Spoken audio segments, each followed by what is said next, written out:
নমস্কার প্রিয় বন্ধু, জীবনবাণীর আরও একটি নতুন পর্বে আপনাকে আন্তরিক স্বাগত। আশা করি আপনারা সবাই ভালো আছেন।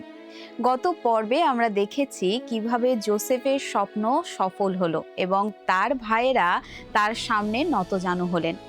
আমরা জেনেছি শিমিয়নের বন্দিত্ব এবং যাকবের বিন্যামিনকে মিশরে পাঠানোর কঠিন সিদ্ধান্তের কথা, যার মাধ্যমে ঈশ্বরের এক মহান পরিকল্পনা প্রকাশিত হচ্ছিল। আজ আমরা আদিপুস্তক 43 ও 44 অধ্যায় আলোচনা করব। এখানে আমরা দেখব জোসেফের বাড়িতে তার ভাইদের আতিথেয়তা এবং বিন্যামিনের পরিবর্তে জিহুদার নিজেকে উৎসর্গ করার সেই আবেগঘন কাহিনী। তাহলে চলুন আজকের পাঠ শুরু করা যাক।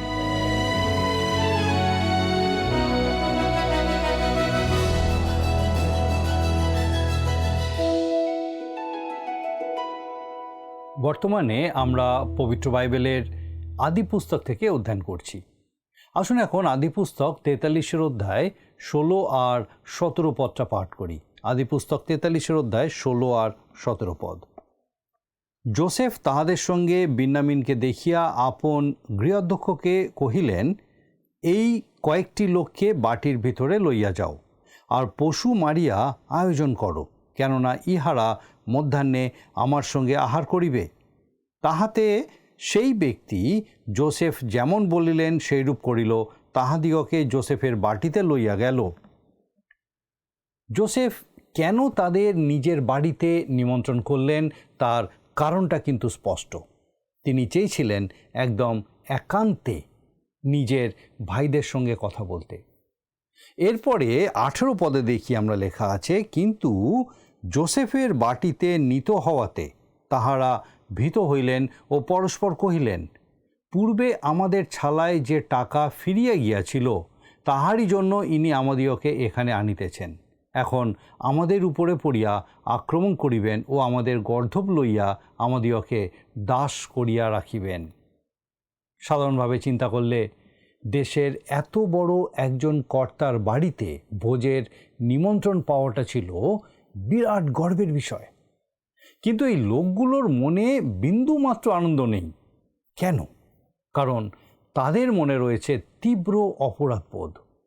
নিজের ভাইকে একদিন দাসে পরিণত করার জন্য বিক্রি করে দিয়েছিল বলেই আজ তারা প্রতিটি ঘটনায় আতঙ্কিত হয়ে পড়ছে। অপরাধবোধ কিভাবে মানুষের আনন্দকে যন্ত্রণায় বদলে দেয়, এটা তার একটা বড় প্রমাণ। তারা ভাবছে জোসেফ বুঝি তাদেরকে দাসে পরিণত করতে চায়, ঠিক যেমনটা তারা জোসেফের সঙ্গে করেছিল। এরপরে আমরা 19 থেকে 22 পদ পর্যন্ত পাঠ করব। আদি পুস্তক 43 অধ্যায় 19 থেকে 22 পদ। অতএব তাহারা জোসেফের গৃহাধ্যক্ষের কাছে গিয়া বাটির দ্বারে তাহার সঙ্গে কথা কহিলেন, বলিলেন, মহাশয়, আমরা পূর্বে ভক্ষ কিনিতে আসিয়াছিলাম, পরে উত্তরণ স্থানে গিয়া আপন আপন ছালা খুলিলাম, আর দেখুন প্রত্যেক জনের ছালার মুখে তাহার টাকা যথাতৌল আমাদের টাকা আছে। তাহা আমরা পুনরায় হস্তে করিয়া আনিয়াছি এবং ভক্ষ কিনিবার নিমিত্তে আরও টাকা আনিয়াছি। আমাদের সেই টাকা আমাদের ছালায় কে রাখিয়াছিল তাহা আমরা জানি না। তারা তখন ক্ষমা চাইতে শুরু করলো, অনুনয় বিনয় শুরু করলো এবং আত্মপক্ষ সমর্থনে নানা রকম ব্যাখ্যা দিল। এমনকি তারা সেই কর্মকর্তার কাছেও মিনতি জানালো যিনি তাদেরকে জোসেফের বাড়িতে নিয়ে যাচ্ছিলেন। এরপরে 23 পদে আমরা দেখি লেখা আছে, সেই ব্যক্তি কহিল, তোমাদের মঙ্গল হোক, ভয় করিও না। তোমাদের ঈশ্বর, তোমাদের পৈতৃক ঈশ্বর তোমাদের ছালায় তোমাদিওকে গুপ্তধন দিয়াছেন। আমি তোমাদের টাকা পাইয়াছি। পরে সে সিমিয়নকে তাহাদের নিকটে আনিল। বোঝা যায় যে জোসেফের সঙ্গ পেয়ে এবং তার কথা শুনে এই কর্মকর্তা সত্য ও জীবন্ত ঈশ্বর সম্পর্কে জ্ঞান লাভ করেছিলেন। জোসেফ হয়তো তাকে পর্দার আড়ালে ঘটে চলা মূল ঘটনাটা আংশিকভাবে হয়তো জানিয়েও রেখেছিলেন। এরপরে 24, 25 ও 26 পদে আমরা দেখি লেখা আছে, 24, 25 আর 26 পদ। আর সে তাহাদিওকে যোসেফের বাটির ভিতরে লইয়া গিয়া জল দিল, তাহাতে তাহারা পা ধুইলেন, এবং সে তাহাদের গর্দভদিগকে আহার দিল।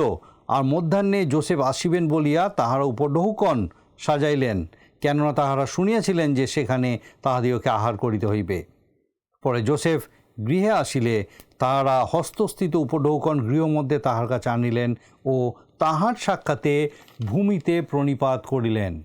মনে করে দেখুন, বৃদ্ধ যাকব তার ছেলেদের বলেছিলেন সেই প্রতাপশালী কর্তার জন্য উপহার নিয়ে যেতে।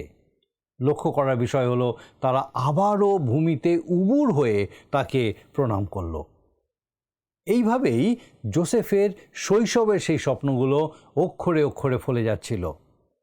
27 পদে আমরা দেখি লেখা আছে, তখন তিনি কুশল জিজ্ঞাসা করিয়া তাহাদিওকে কহিলেন, তোমাদের যে বৃদ্ধ পিতার কথা বলিয়াছিলে তাহার কুশল তো? তিনি কি এখনও জীবিত আছেন? এটা এক চরম নাটকীয় মুহূর্ত। যোসেফ কোনো রাজকীয় উঁচু আসনে বসে আছেন, আর তার ভাইরা তার সামনে অবনত হয়ে আছে। তারপরে 28 পদে আমরা দেখি লেখা আছে, তাহারা কহিলেন, আপনার দাস আমাদের পিতা কুশলে আছেন, তিনি এখনও জীবিত আছেন। পরে তাহারা মস্তক নমনপূর্বক প্রণিপাত করিলেন। এখানে ভাইরা আবারও প্রণিপাত করল। আমার খুব ইচ্ছে করে যদি সেই মুহূর্তের কোনো ছবি থাকতো। বিন্যামিনও তাদের সাথে ছিল এবং সেও উবুর হয়ে প্রণাম করল। আর তারপরে আমরা 29 পদে দেখি লেখা আছে, তখন যোসেফ চক্ষু তুলিয়া আপন ভাই বিন্যামিনকে আপন সহোদরকে দেখিয়া কহিলেন, তোমাদের যে ছোট ভাইয়ের কথা আমাকে বলিয়াছিলে সে কি এই? আর তিনি কহিলেন, বৎস, ঈশ্বর তোমার প্রতি অনুগ্রহ করুন। যোসেফ তার আপন ভাই বিন্যামিনের দিকে তাকালেন। অন্যেরা সৎ ভাই হলেও বিন্যামিন ছিল তার নিজের মায়ের গর্ভজাত সহোদর। পরিস্থিতি এতটাই আবেগঘন হয়ে উঠল যে যোসেফ আর নিজেকে সামলাতে পারলেন না। আর তারপরে আমরা দেখি 30 পদে লেখা আছে, তখন যোসেফ তড়া করিলেন, কেননা তাহার ভাইয়ের জন্য তাহার প্রাণ কাঁদিতেছিল। তাই তিনি রোদন করিবার স্থান অন্বেষণ করিলেন, আর আপন কুঠুরিতে প্রবেশ করিয়া সেখানে রোদন করিলেন। নিজের ভাইয়ের জন্য তার অন্তর ব্যাকুল হয়ে উঠল। অর্থাৎ তিনি মমতায় ও আবেগে এতটাই ভেঙে পড়েছিলেন যে তার হৃদয় যেন মোচড় দিয়ে উঠছিল। দীর্ঘ 22 বছর পর তিনি তার নিজের ভাই বিন্যামিনকে দেখছেন। যোসেফের বয়স এখন প্রায় 40, আর বিন্যামিন এক টকবগে যুবক। তারপরে আমরা দেখি 31 পদে লেখা আছে, পরে তিনি মুখ ধুইয়া বাহিরে আসিলেন ও আত্মসম্বরণপূর্বক খাদ্য পরিবেশন করিতে আজ্ঞা করিলেন। এটা এক অপূর্ব আর চমৎকার দৃশ্য, যা ভবিষ্যতে ঘটা এক মহৎ ঘটনার আগাম ইঙ্গিত দেয়। আমি আশা করি আপনি এর গুরুত্ব উপলব্ধি করতে পারবেন। ভাববাদী সখরীয় আমাদের জানান যে একদিন যীশুখ্রিস্ট ঠিক এইভাবেই তার ভাইদের অর্থাৎ ইসরায়েল জাতির কাছে নিজেকে প্রকাশ করবেন। প্রভু যীশু যখন পুনরায় পৃথিবীতে ফিরে আসবেন, তখন এই ঐতিহাসিক মিলনটি ঘটবে। তিনি তার ভাইদের কাছে অর্থাৎ ইসরায়েল জাতির কাছে প্রকাশিত হবেন। তখন সেখানে এমন এক অবশিষ্ট দল থাকবে যারা তাকে চিনতে পারবে। প্রথমবার তিনি যখন পৃথিবীতে এসেছিলেন, তখন তার অনেক ভাই তাকে বিশ্বাস করেনি, কিন্তু সেই শেষ সময় তারা তাকে চিনবেন। ঠিক একইভাবে যোসেফের ভাইয়েরাও তাকে দাসে পরিণত করার জন্য বিক্রি করে দিয়েছিল এবং তার হাত থেকে মুক্তি পেতে চেয়েছিল। কিন্তু এখন তিনি নিজেই নিজের পরিচয় তাদের কাছে প্রকাশ করতে যাচ্ছেন। আমাদের প্রভু যীশু খ্রিস্ট একদিন ঠিক এইভাবেই নিজেকে প্রকাশ করবেন। কোনো প্রকৃত খ্রিস্ট বিশ্বাসী কখনো ইহুদি বিদ্বেষী হতে পারে না। আমার অনুরোধ, এই ইহুদি বিদ্বেষ থেকে সতর্ক থাকুন। এবারে আমি 32 পদ পাঠ করি। আদি পুস্তক 43 অধ্যায় 32 পদ। তখন তাহার জন্য পৃথক ও তাহার ভাতৃগণের জন্য পৃথক এবং তাহার সঙ্গে ভোজনকারী মিশ্রীয়দের জন্য পৃথক পরিবেশন করা হইল, কেননা ইব্রিয়দের সহিত মিশ্রীয়েরা আহার ব্যবহার করে না, কারণ তাহা মিশ্রীয়দের ঘৃণিত কর্ম। এই ভোজসভায় এমন কিছু সূক্ষ্ম বিষয় ছিল যা ভাইরা যদি প্রচণ্ড আতঙ্কিত না থাকতেন তবে খুব সহজেই তা তাদের চোখে পড়ত। প্রথমত, যোসেফ কিন্তু মিশরীয়দের সাথে বসে আহার করেননি। মিশরীয়রা আলাদাভাবে বসেছিল এবং যোসেফ তাদের টেবিল থেকে সম্পূর্ণ আলাদা একটা টেবিলে বসেছিলেন। ভাইয়েরা হয়তো ভেবেছিলেন তিনি যেহেতু উচ্চ পদস্থ রাজকর্তা তাই হয়তো পদমর্যাদার কারণে একা বসছেন। কিন্তু এর পরেই ঘটল এক অবিশ্বাস্য ঘটনা। আসুন আমরা 33 পদে দেখি লেখা আছে, আর তাহারা যোসেফের সম্মুখে জ্যেষ্ঠ জ্যেষ্ঠের স্থানে ও কনিষ্ঠ কনিষ্ঠের স্থানে বসিলেন। তখন তাহারা পরস্পর আশ্চর্য জ্ঞান করিলেন। তারা বিস্ময়ে বিমূঢ় হয়ে একে অপরের দিকে তাকাতে লাগলেন। তারা কিছুতেই মেলাতে পারছিলেন না যে এই অচেনা মিশরীয় শাসক তাদের প্রত্যেকের সঠিক বয়স ও ক্রম সম্পর্কে এত নিখুঁতভাবে কি করে জানলেন। এরপরে 34 পদে আমরা দেখি লেখা আছে, আর তিনি আপনার সম্মুখ হইতে ভোগ্যের অংশ তুলিয়া তাহাদিওকে পরিবেশন করাইলেন, কিন্তু সকলের অংশ হইতে বিন্যামিনের অংশ 5 গুণ অধিক ছিল। পরে তাহারা পান করিলেন ও তাহার সহিত হৃষ্টচিত্ত হইলেন। এরপরে আমরা 44 অধ্যায় থেকে পাঠ করব। এটা আরেকটা চমৎকার এবং খুবই নাটকীয় একটা অধ্যায়। যোসেফ যখন তার ভাইদের শস্য দিয়ে বিদায় দিচ্ছেন তখন তার মনে আরেকটি গোপন পরিকল্পনা কাজ করছিল। তিনি তার ভাইদের পরীক্ষা করতে চেয়েছিলেন, বিশেষ করে বিন্যামিন এবং তাদের বৃদ্ধ পিতার প্রতি তাদের ভালোবাসা ও সম্পর্কের গভীরতা কতটুকু তা যাচাই করার জন্য। মনে রাখতে হবে এই ভাইয়েরাই এক সময় যোসেফকে দাসের বাজারে বিক্রি করে দিয়েছিল। এখন কি তারা নিজেদের বাঁচাতে বিন্যামিনকে দাস হিসেবে ফেলে রেখে চলে যাবে? নিজেকে প্রকাশ করার আগে যোসেফ নিশ্চিত হতে চেয়েছিলেন যে তাদের স্বভাবের পরিবর্তন হয়েছে কিনা। এই পরীক্ষাটি তাকে চূড়ান্ত প্রমাণ দেবে যে তার ভাইরা আর কখনো সেই পুরনো নিষ্ঠুরতার পুনরাবৃত্তি করবে না। এই সংকটময় মুহূর্তে জিহুদা ভাইদের মুখপত্র হিসাবে আবির্ভূত হন এবং এখানে তার চরিত্রের এক মহৎ রূপ আমরা ফুটে উঠতে দেখি। তিনি বিন্যামিনের পরিবর্তে নিজেকে উৎসর্গ করতে প্রস্তুত ছিলেন। বিন্যামিনের পক্ষে তার সেই বাগ্মিতা ভরা এবং আবেগ ঘন আর্জি বাইবেলের অন্যতম হৃদয়স্পর্শী অংশ হিসেবে গণ্য করা হয়। আসুন আমরা 44 অধ্যায়ের প্রথম থেকে 5 পদ পর্যন্ত পাঠ করি। 44 অধ্যায়, আদিপুস্তক 44 অধ্যায় 1 থেকে 5 পদ। আর যোসেফ আপন গৃহাধ্যক্ষকে আজ্ঞা করিলেন, এই লোকেদের ছালায় যত শস্য ধরে ভরিয়া দাও এবং প্রতিজনের টাকা তাহার ছালার মুখে রাখো, আর কনিষ্ঠের ছালার মুখে তাহার শস্য ক্রয়ের টাকার সহিত আমার বাটি অর্থাৎ রৌপের বাটি রাখো। তখন সে যোসেফের উক্ত কথানুসারে কার্য করিল। আর প্রভাত হইবা মাত্র তাহারা গর্ধবদিগের সহিত বিদায় পাইলেন। তাহারা নগর হইতে বাহির হইয়া বিস্তর দূরে যাইতে না যাইতে যোসেফ আপন গৃহদক্ষকে কহিলেন, উঠো, ওই লোকদের পশ্চাৎ ধরিয়া গিয়া তাহাদের সঙ্গ ধরিয়া বলো, তোমরা উপকারের পরিবর্তে কেন অপকার করিলে? আমার প্রভু যাহাতে পান করেন ও যদ্বারা গণনা করেন এ কি সেই বাটি নয়? এই কর্ম করায় তোমরা দোষ করিয়াছ। আর তারপরে 6 আর 7 পদ যদি আমরা পড়ি দেখবেন সেখানে লেখা আছে, পরে সে তাহাদিগের লাগাইল পাইয়া সেই কথা কহিল। তাহারা বলিলেন, মহাশয়, কেন এমন কথা বলেন? আপনার দাসেরা যে এমন কর্ম করিবে তাহা দূরে থাকুক। এখানে একটা কৌতূহলী বিষয় হলো, ব্যবস্থাপক বলেছিলেন যে যোসেফ এই পেয়ালাটি ভবিষ্যৎ গণনা করার কাজে ব্যবহার করেন। মনে রাখবেন, যোসেফ একজন ভাববাদী ছিলেন এবং তিনি ভবিষ্যৎ বলতে পারতেন। আমরা জানি তিনি রুটিওয়ালা পানপত্রবাহক এবং স্বয়ং ফৌরনের স্বপ্নের নিখুঁত ব্যাখ্যা দিয়েছিলেন। তিনি কি সত্যিই সেই পেয়ালাটি ব্যবহার করতেন, নাকি এটি ছিল তার ভাইদের বিভ্রান্ত করার জন্য একটি ছল মাত্র। বুঝতে হবে যে যোসেফের এই বিশেষ ক্ষমতা ছিল সরাসরি ঈশ্বরের দেওয়া একটি দান, এবং এটি বাইবেল লিখিত হওয়ার আগের ঘটনা। এর অর্থ এই নয় যে বর্তমান যুগে আমরা চায়ের কাপে চুমুক দিয়ে বা রাশিফল দেখে ভাগ্য গণনা করব, সেটা হবে সম্পূর্ণ অর্থহীন। এটি মানুষের আধ্যাত্মিক দেওয়ালিপনারই বহিঃপ্রকাশ করে যখন তারা এই রকম জিনিসের উপরে নির্ভর করে।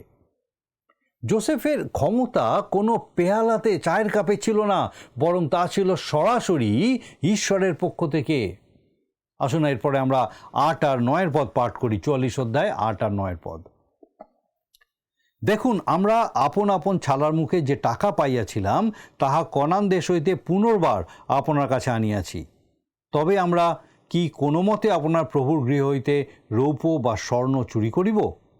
আপনার দাসদের মধ্যে যাহার নিকটে তাহা পাওয়া যায় সে মরুক, এবং আমরাও প্রভুর দাস হইব। ভাইরা এতটাই নিশ্চিত ছিলেন যে তাদের কারোর কাছে সেই পেয়ালাটি নেই, তাই তারা খুব আত্মবিশ্বাসের সাথে তল্লাশিতে রাজি হলেন। আর এরপরে আমরা 10 থেকে 12 পদ পাঠ করি। সে কহিল, ভালো, এক্ষণে তোমাদের কথানুসারেই হোক। যাহার কাছে তাহা পাওয়া যাইবে সে আমার দাস হইবে, কিন্তু আর সকলে নির্দোষ হইবে। তখন তারা শীঘ্র করিয়া আপনাদের ছালাগুলি ভূমিতে নামাইয়া প্রত্যেকে আপন আপন ছালা খুলিলেন। আর সে জ্যেষ্ঠ অবধি আরম্ভ করিয়া কনিষ্ঠ পর্যন্ত খুঁজিল, আর বিন্যামিনের ছালায় সেই বাটি পাওয়া গেল। অথচ যোসেফ নিজেই তার ব্যবস্থাপককে নির্দেশ দিয়েছিলেন পেয়ালাটি যেন বিন্যামিনের বস্তায় রাখা হয়। আর তারপরে আমরা দেখি 13 পদে লেখা আছে, তখন তাহারা আপন আপন বস্ত্র ছিঁড়িলেন ও আপন আপন গর্ধবে ছালা চাপাইয়া নগরে ফিরিয়া গেলেন। তল্লাশিতে যখন পেয়ালাটা পাওয়া গেল, তখন চরম শোক ও যন্ত্রণার বহিঃপ্রকাশ রূপে তারা নিজেদের পোশাক ছিঁড়ে ফেললেন। বিন্যামিনকে ছাড়া তারা কিছুতেই বাড়ি ফিরবেন না। তারা সবাই পুনরায় যোসেফের প্রাসাদে ফিরে এলেন এবং চরম হতাশায় তার পায়ের সামনে মাটিতে লুটিয়ে পড়লেন। আর তারপরে আমরা 14 আর 15 পদে পড়ি, লেখা আছে, পরে জিহুদা ও তাহার ভাতৃগণ যোসেফের বাটিতে আসিলেন, তিনি তখনও তথায় ছিলেন, আর তাহারা তাহার অগ্রে ভূতলে পড়িলেন। তখন যোসেফ তাহাদিগকে কহিলেন, তোমরা এ কেমন কার্য করিলে? আমার মতো পুরুষ অবশ্য গণনা করিতে পারে, ইহা কি তোমরা জানো না? এই মুহূর্তে জিহুদা সবার সামনে এগিয়ে এলেন এবং তার চরিত্রের অনন্য মহত্ব উজ্জ্বল হয়ে উঠল। মনে রাখবেন, এই জিহুদা বংশ থেকেই পরবর্তীতে জগৎত্রাতা যীশুখ্রিস্টের আগমন ঘটবে। জিহুদা এখানে বাইবেলের ইতিহাসে অন্যতম সেরা এবং হৃদয়স্পর্শী একটি বক্তৃতা পেশ করেন। তিনি কোনো বাহানা না দিয়ে অকপটে স্বীকার করে নিলেন যে তাদের অতীতের পাপের কারণেই আজ ঈশ্বর তাদেরকে এই বিপদে ফেলেছেন। আসুন আমরা 16 আর 17 পদ পাঠ করি। জিহুদা কহিলেন, আমরা প্রভুর নিকটে কি উত্তর দিব? কি কথা কইব? কিসেই বা আপনাদিওকে নির্দোষ দেখাইব? ঈশ্বর আপনার দাসদের অপরাধ প্রকাশ করিয়াছেন। দেখুন, আমরা ও যাহার কাছে বাটি পাওয়া গিয়াছে সকলেই প্রভুর দাস হইলাম। যোসেফ কহিলেন, এমন কর্ম আমা হইতে দূরে থাকুক। যাহার কাছে বাটি পাওয়া গিয়াছে সেই আমার দাস হইবে, কিন্তু তোমরা কুশলে পিতার নিকটে প্রস্থান করো। যোসেফ এখন তার ভাইদের পরীক্ষা করতে চাইলেন যে তাদের ছোট ভাইয়ের প্রতি তাদের ভালোবাসা কতটা আছে। আসুন এখন জিহুদার কথা শুনি আমরা দেখি 18 পদে লেখা আছে, তখন জিহুদা নিকটে গিয়া কহিলেন, হে প্রভু, বিনয় করি আপনার দাসকে প্রভুর কর্ণগোচরে একটি কথা বলিতে অনুমতি দিউন। এই দাসের প্রতি আপনার ক্রোধ প্রজ্বলিত না হোক, কারণ আপনি ফৌরনের তুল্য। আপনি এখান থেকেই বুঝতে পারবেন মিশরে যোসেফ ঠিক কতটা শক্তিশালী এবং প্রভাবশালী অবস্থানে ছিলেন। এরপরে আমরা 19 থেকে 29 পদ পাঠ করি এবং দেখি সেখানে লেখা আছে, প্রভু এই দাসদিওকে জিজ্ঞাসা করিয়াছিলেন, তোমাদের পিতা কি ভ্রাতা আছে? আমরা প্রভুকে উত্তর করিয়াছিলাম, আমাদের বৃদ্ধ পিতা আছেন এবং তাহার বৃদ্ধাবস্থায় এক কনিষ্ঠ পুত্র আছে, তাহার সহোদর মরিয়াছে। সেই মাত্র তাহার মাতার অবশিষ্ট পুত্র এবং তাহার পিতা তাহাকে স্নেহ করেন। পরে আপনি এই দাসদিওকে বলিয়াছিলেন, তোমরা আমার কাছে তাহাকে আনো, আমি তাহাকে স্বচক্ষে দেখিব। তখন আমরা প্রভুকে বলিয়াছিলাম, সেই যুবক পিতাকে ছাড়িয়া আসিতে পারিবে না, সে পিতাকে ছাড়িয়া আসিলে পিতা মরিয়া যাইবেন। তাহাতে আপনি এই দাসদিওকে বলিয়াছিলেন, সেই ছোট ভাইটি তোমাদের সঙ্গে না আসিলে তোমরা আমার মুখ আর দেখিতে পাইবে না। আমরা আপনার দাস যে আমার পিতা, তাহার নিকটে গিয়া তাহাকে প্রভু সেই কথা কহিলাম। পরে আমাদের পিতা কহিলেন, তোমরা আবার যাও, আমাদের জন্য কিছু ভক্ষ্য কিনিয়া আনো। আমরা কহিলাম, যাইতে পারিব না, যদি ছোট ভাই আমাদের সঙ্গে থাকে তবে যাই, কেননা ছোট ভাইটি সঙ্গে না থাকিলে আমরা সেই ব্যক্তির মুখ দেখিতে পাইব না। তাহাতে আপনার দাস আমার পিতা কহিলেন, তোমরা জানো আমার সেই স্ত্রী হইতে 2টি মাত্র সন্তান জন্মে, তাহাদের মধ্যে একজন আমার নিকট হইতে প্রস্থান করিল। আর আমি কহিলাম, সে নিশ্চয়ই খণ্ড খণ্ড হইয়াছে, এবং সেই অবধি আমি তাহাকে আর দেখিতে পাই নাই। এখন আমার নিকট হইতে ইহাকেও লইয়া গেলে যদি ইহার কোনো বিপদ ঘটে, তবে তোমরা শোকে এই পাকা চুলে আমাকে পাতালে নামাইয়া দিবে। জিহুদা তার এই আবেগঘন বক্তব্যে অতীতে যা ঘটেছিল এবং তাদের বৃদ্ধ পিতার মনের অবস্থা বর্ণনা করছেন। যোসেফ এখন বুঝতে পারলেন যে তার পিতাকে আসলে কতটা নিপুণভাবে প্রতারিত করা হয়েছিল। বহু বছর আগে যোসেফ হারিয়ে যাওয়ার পর ভাইরা তাদের পিতাকে ঠিক কী বুঝিয়েছিল তা যোসেফ এই প্রথমবার স্পষ্টভাবে জানতে পারলেন। এর আগে ভাইরা কেবল সেইটুকু বলতো যে সেই ভাইটি আর নেই, যার অর্থ ছিল সে মৃত। এখানে যাকবের আধ্যাত্মিক অবস্থার একটি চিত্রও ফুটে ওঠে। তিনি ঈশ্বরের অনুগ্রহে বৃদ্ধি পাচ্ছিলেন ঠিকই, কিন্তু তার বিশ্বাস তখনও পূর্ণতায় পৌঁছাতে পারেনি। স্রষ্টার উপর পুরোপুরি নির্ভর করার পরিবর্তে তিনি বিন্যামিনের উপর অতিমাত্রায় নির্ভরশীল হয়ে পড়েছিলেন। জিহুদার কথা অনুযায়ী বিন্যামিনের কোনো ক্ষতি হওয়া মানেই বৃদ্ধ যাকবের মৃত্যু। তিনি চরম শোক নিয়ে কবরে নামতেন। আজকের দিনেও অনেক বিশ্বাসী আছেন যারা প্রিয়জনের বিয়োগের সময় ঈশ্বরের উপরে এক বিস্ময়কর আস্থা দেখান। আবার অনেকে এমন মুহূর্তে পুরোপুরি ভেঙে পড়েন। আপনি আপনার পরিবারের কাউকে কতটা ভালোবাসেন সেটা বড় কথা নয়। যদি আপনারা উভয়ই ঈশ্বরের সন্তান হন, তবে আপনি জানেন যে একদিন আপনাদের আবারও দেখা হবে। যিনি বিশ্বাসের পথে হাঁটেন তিনি এরকম কঠিন শোকের মুখেও ধসে পড়েন না। তাই বোঝা যায় যাকব তখনও সেই আধ্যাত্মিক শিখরে পৌঁছাতে পারেননি। ঈশ্বরের উপর তার আস্থা তখনও ছিল অপূর্ণ। এরপরে 30-31 পদে আমরা দেখি লেখা আছে, অতএব আপনার দাস যে আমার পিতা, আমি তাহার কাছে উপস্থিত হইলে আমাদের সঙ্গে যদি এই যুবক না থাকে, তবে এই যুবকের প্রাণে তাহার প্রাণ বাঁধা আছে বলিয়া যুবকটি নাই দেখিলে তিনি মারা পড়িবেন। এই রূপে আপনার এই দাসেরা শোকে পাকা চুলে আপনার দাস আমাদের পিতাকে পাতালে নামাইয়া দিবে। বৃদ্ধ যাকবের প্রতি জিহুদার এই যে গভীর মমতা ও উদ্বেগ, তা সত্যি লক্ষ্য করার মতো। জিহুদা এখানে পুরো ভাইদের দলের প্রতিনিধি বা মুখপাত্র রূপে কথা বলছেন। আমার মনে হয় তাদের স্বভাবের যে পরিবর্তন হয়েছে তাতে অন্য যে কোনো ভাই হলেও ঠিক এই কথাগুলোই বলতেন। তারা সবাই এখন তাদের পিতার কষ্টের বিষয়ে সমানভাবে সচেতন। এরপরে আমরা 32-34 পদ পর্যন্ত পড়ি। আবার আপনার দাস আমি পিতার নিকটে এই যুবকটি জামিন হইয়া বলিয়াছিলাম, আমি যদি তাহাকে তোমার নিকটে না আনি, তবে যাবজ্জীবন পিতার কাছে অপরাধী থাকিব। অতএব বিনয় করি, প্রভুর নিকটে এই যুবকটির পরিবর্তে আপনার দাস আমি প্রভুর দাস হইয়া থাকি, কিন্তু এই যুবককে আপনি তার ভাইদের সঙ্গে যাইতে দিউন। কেননা এই যুবকটি আমার সহিত না থাকিলে আমি কি প্রকারে পিতার নিকটে যাইতে পারি? পাছে পিতার যে আপদ ঘটিবে তাহাই আমাকে দেখিতে হয়।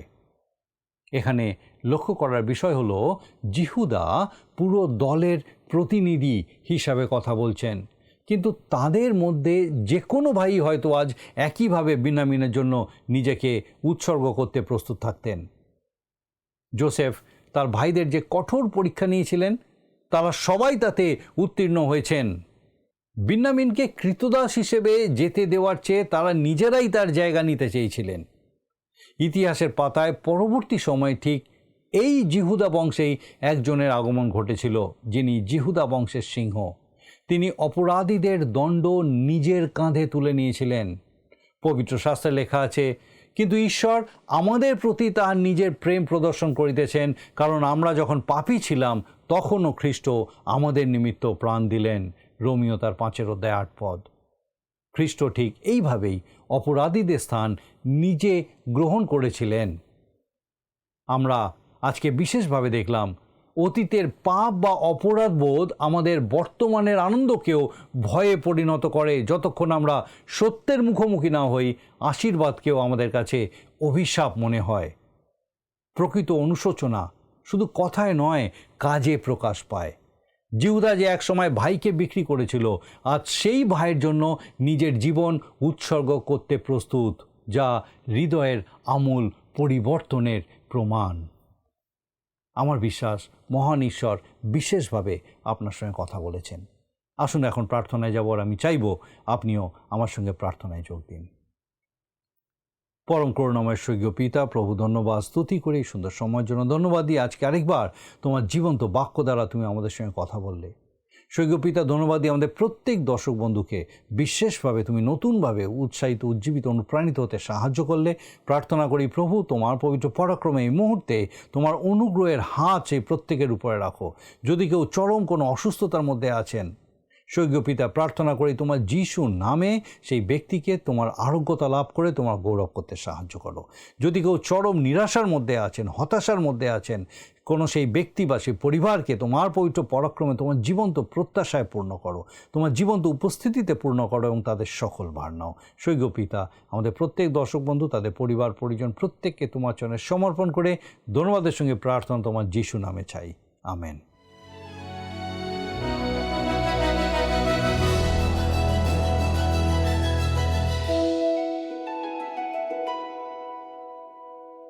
প্রিয় বন্ধু, আমাদের সাথে থাকার জন্য আপনাকে ধন্যবাদ। আশা করি আজকের পর্বটি আপনার ভালো লেগেছে। আজ আমরা আদিপুস্তক 43 ও 44 অধ্যায় থেকে জেনেছি যোসেফের বাড়িতে তার ভাইদের আতিথেয়তা এবং বিন্যামিনের বদলে জিহুদার নিজেকে উৎসর্গ করার মানসিকতা প্রমাণ করে যে তাদের মধ্যে প্রকৃত অনুশোচনা ও ভালোবাসা জেগেছে। আগামী পর্বে আমরা 45 ও 46 অধ্যায় আলোচনা করব, যেখানে যোসেফ নিজের পরিচয় প্রকাশ করবেন এবং দীর্ঘকাল পর যাকবের সাথে তার আবেগঘন পুনর্মিলন ঘটবে। ততক্ষণ প্রার্থনায় থাকুন। ঈশ্বর আপনার মঙ্গল করুক। নমস্কার। প্রিয় বন্ধু, আসুন আমরা আজকের প্রশ্নোত্তরে আসি। গতকালের প্রশ্নের উত্তর অপশন বি, শিমিয়ন। আজকের প্রশ্ন, জিহুদা কি প্রস্তাব দিয়েছিলেন? অপশন এ, তিনি পালিয়ে যাবেন। বি, তিনি দাস হয়ে থাকবেন। সি, তিনি যুদ্ধ করবেন। ডি, তিনি বাড়ি ফিরবেন। বন্ধু, এই প্রশ্নের উত্তর আগামীকাল সন্ধে 6টার মধ্যে option A, B, C, D সহকারে আপনার নাম ও সম্পূর্ণ ঠিকানা সহ 9433497235 এই নম্বরে SMS বা হোয়াটসঅ্যাপে পাঠাবেন। যদি আপনার এই অনুষ্ঠান ভালো লেগে থাকে তাহলে এই নম্বরে একটি মিসড কল করুন। তাহলে আপনি পরের বারে বিজয়ী হতে পারেন।